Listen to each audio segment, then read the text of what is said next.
Well, it's also nice. That's if you want to passion it's you can make that routine. Oh, okay. If I go back and understand, you need to stay with us.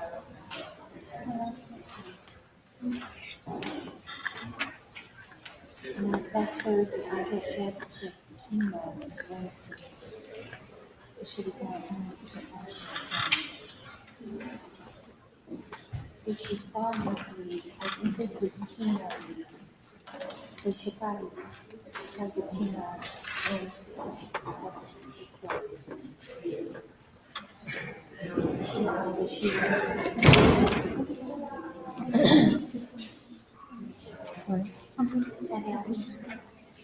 I do the 12th and the 13th. That's all that.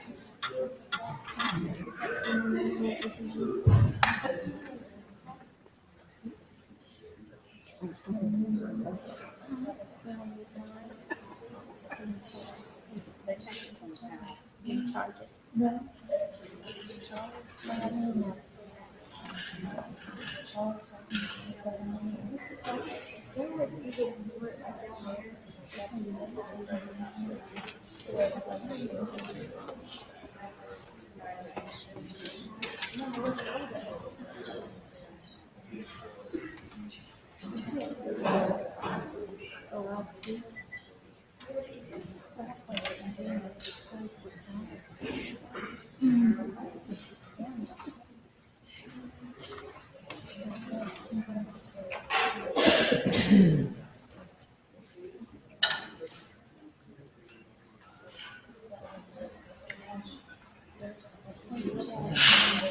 That's the 18th.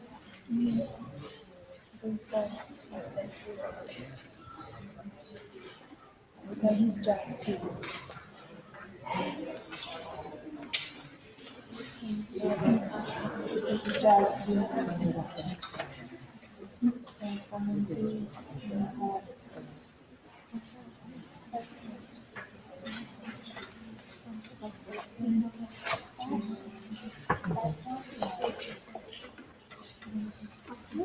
I'd rather do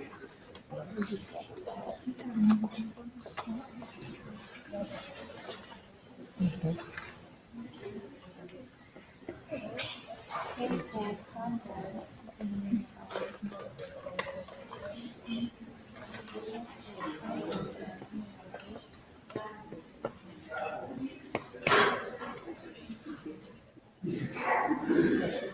Jazz combos. We can do what KB was in it. I don't know if he's in it. But maybe the jazz studies folks. Jazz and pop. Get a 50-minute students in my class, dining calls for and my board and for about the question. His grandmother's out in Arizona.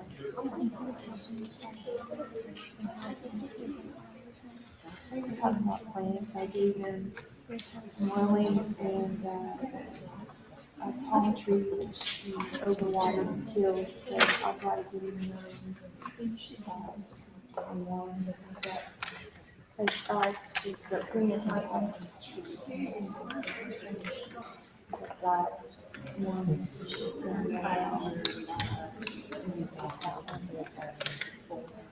Then I've got the crazy one that I need to have. That is loose.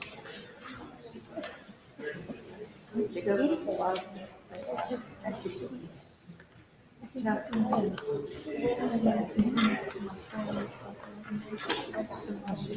Yes.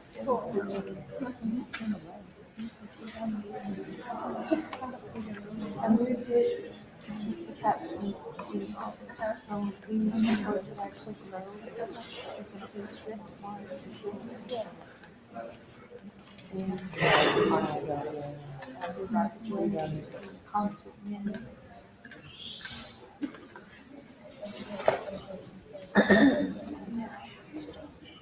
That's a good picture.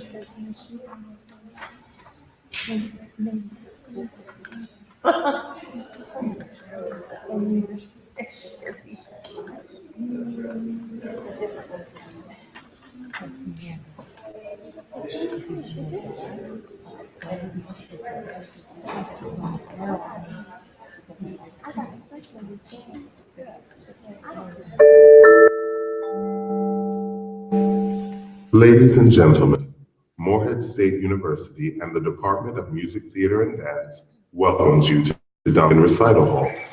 For the comfort of performance and other patrons, please silence cell phones, watches, and other electronic devices. And please refrain from texting during the concert. Thank you, and enjoy the performance.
Welcome to everyone who's come out today. Welcome to everyone who's checking this out on our live streaming. It's a pleasure to be with you today. There's quite a diverse program that we're going to present to you today.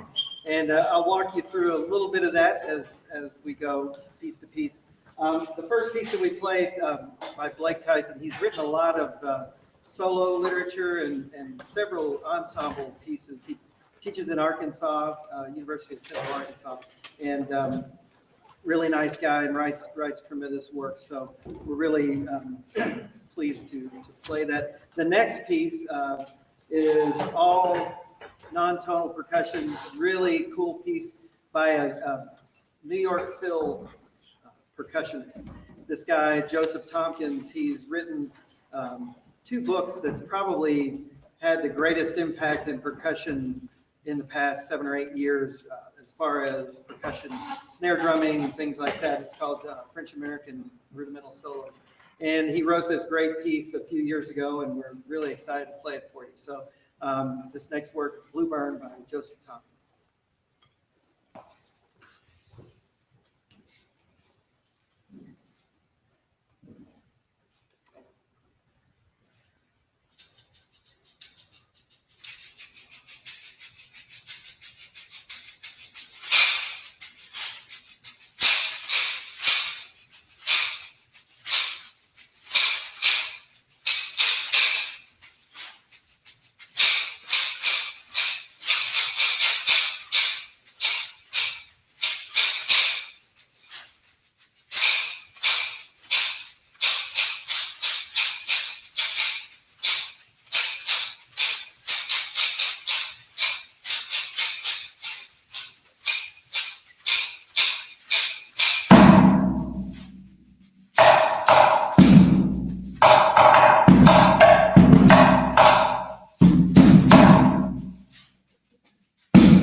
All right, now for something completely different. This next piece is called the Manie's Stroll. Um, it's quite an eclectic piece. It uses all melodic keyboard instruments. I doubt that you will leave humming the tune that we're about ready to play. It's a very avant-garde piece. The composer is a faculty member at the University of North Texas. He's a brilliant composer, fantastic pedagogue, and he's written some outstanding works in percussion literature. Um, just to read from the program notes, the piece was commissioned by the Oklahoma University Ensemble in fall of 1983. So the work's been out there quite a while, but really hasn't been performed much. Not sure if it's because of how eclectic it is or what, but and it said the title comes from the Latin "demani," which is a term that represents the collective spirit of the dead. The piece has as its structural motivation an imagined event in which spirits are released from an ancient parchment found deep within the catacombs beneath the city of Rome, Italy. So he goes on to say that one requirement of the commission was to use only keyboard percussion instruments. And he says, for me, the challenge was to find a new voice within a fairly standard instrumental ensemble. I chose to open the piece by employing a technique that, to my knowledge, had not been used on resonated keyboard instruments. This technique is the use of exhaled air columns directed into the resonators of the marimbas, xylophones, and vibraphones. So we're about to embark on some very odd things. It's extremely interesting. I guess once you rehearse it enough, that you really get into the sounds you're making. And there are some very obvious effects that are generated through the composition. But just open your mind and listen around the ensemble, see how things are grouped together and organized. I think you'll find some interesting things through the performance of this next work, the Manie's Stroll.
Okay, I'm sure that didn't disappoint you as far as something completely different.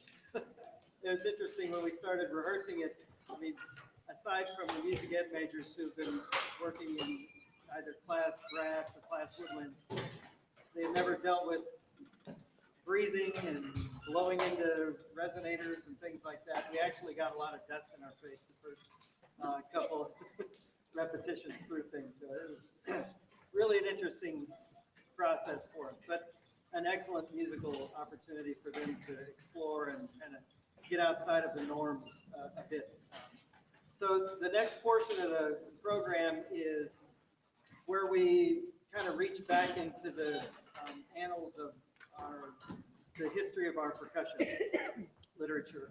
The next movement is a movement from an early symphony, and John will tell you a little bit about that. We're going to follow that up with some a great monumental work by John Cage. So I'm going to hand this over now to our adjunct percussion faculty member, Dr. Jonathan Sharp.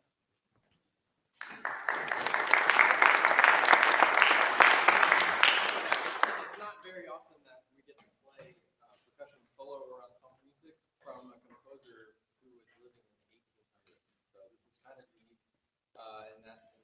Alexander Terepnin composed this next piece, and when he wrote it in 1927, it was actually 4 years before what's considered the earliest percussion ensemble he's written. So that's what's so significant about this piece. It's not by scholars considered a percussion ensemble piece because it's part of a larger work. It's actually a movement from an orchestral work that he wrote, but this movement is just solely percussion. So has a lot of historical significance. So if you enjoy Alexander Terepnin's second symphony, or first symphony, the Vivace.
our last big major set change. Unfortunately, one of the things we have to deal with in percussion is resetting after every piece, because it's rare when you find literature where you can just go piece to piece in the same setup. So you get the opportunity to hear myself and John speak a bit. One thing that I'd like to point out, we've got 24 in our percussion studio right now. Out of that, 18 of them are freshmen and sophomores. So the vast majority of what you see out here are freshmen and sophomores performing. We've got one grad student, a couple seniors, and 3 juniors. So it's a rather young studio at this point, but nonetheless, we're still doing some great things, and they're working very hard. So we'll get to the seniors in a little while. But, so this next piece will give you a little bit of a tour of some of the instruments. John Cage, if you don't know much about him, he wrote a lot of experimental music. Some people would call it extremely abstract, but what he would do basically is set up some guidelines, and then within those guidelines, you play the piece. This particular piece, his first, second, and third construction, they were more set as far as the music. It wasn't chance music, which is what he later became more noted for. But this particular work is, we played the first construction 2 years ago, and or perhaps it was last fall. It begins to run together, I don't know. But this third construction is considered a tour de force in the percussion literature. So we'll walk you through a few of the instruments. Evan, play a couple of different sounds. We've got some tin cans that you'll hear throughout. Everyone has those. He's got some rattles that you'll hear, as well as nowadays we're using a piece of wood called purple heartwood. It's a very hardy piece of wood. They make bridges out of it in Africa. But instead of log drums, we're using the purple heartwood wood. It's practically indestructible wood. It's remarkable, so it saves budgets a lot and sounds very interesting as well. So Cody, let's hear a few of your interesting sounds. We've got a can full of BBs that for one of the sustained sounds. He's also got a ratchet and the tin cans, some bongos. You also have a bass drum roar, which is a friction drum. So there's rosin or beeswax on the string, and when you pull on it, then the head resonates in its own beautiful sort of way. And then we'll move on to Corey. He's got a smaller friction drum. It's called a lion's roar. So you'll hear that as well. The North Indian rattles, which are actually seed pods and that from poinciana trees. He's also got some tin cans and cowbells. And then instead of cricket calls, we're using some rattles. Chris has set up, he has congas that are difficult to see, but probably the most interesting instrument that he has is a conch shell. So for those who say that we're not, we don't embrace our wind friends, we've got plenty of it on this concert today. So anyhow, sit back and enjoy this next piece. This is the third construction, Jonathan.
All right, before our last work, I want to let you know of a few performances that are coming up.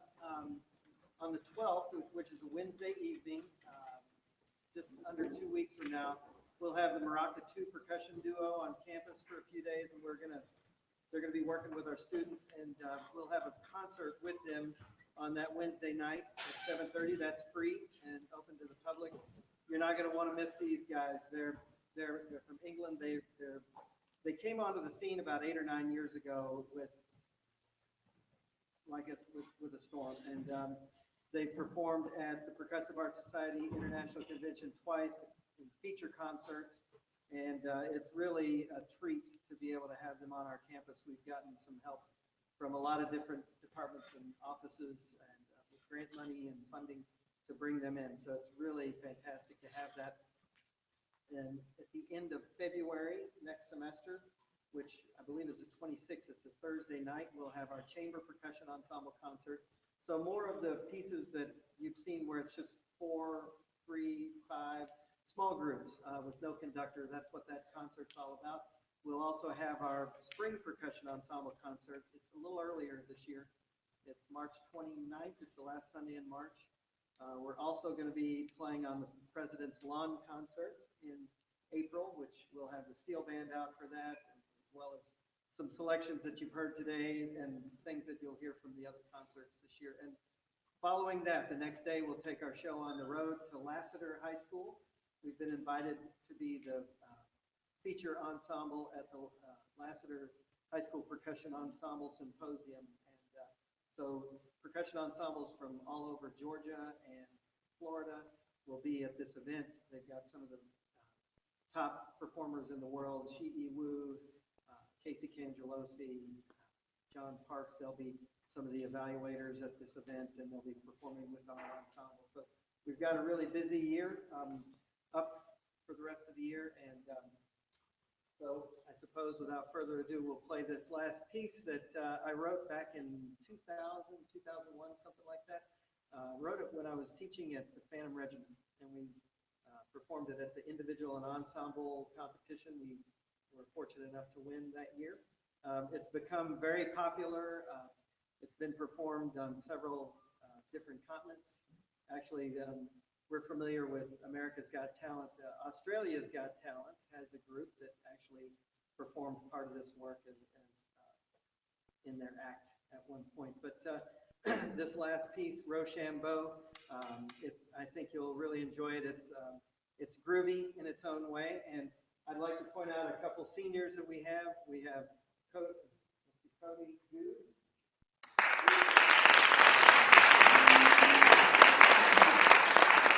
And Corey Friend.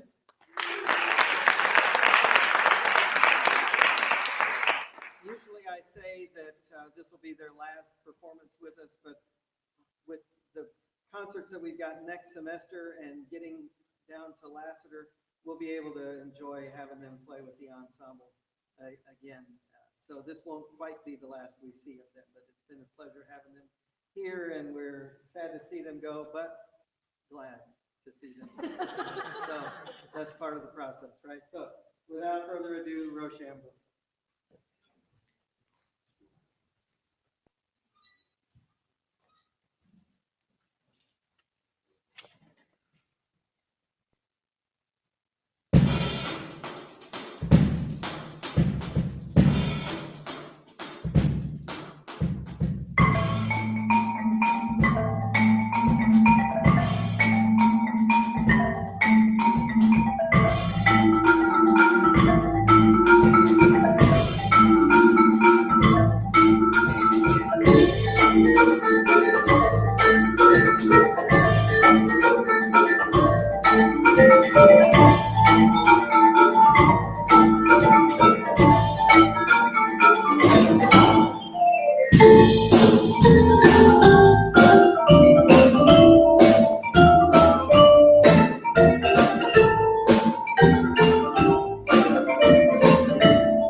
So did this like slowly slide down the whole time? You know? Perfect. It's even better, man. As long as At least it's it wasn't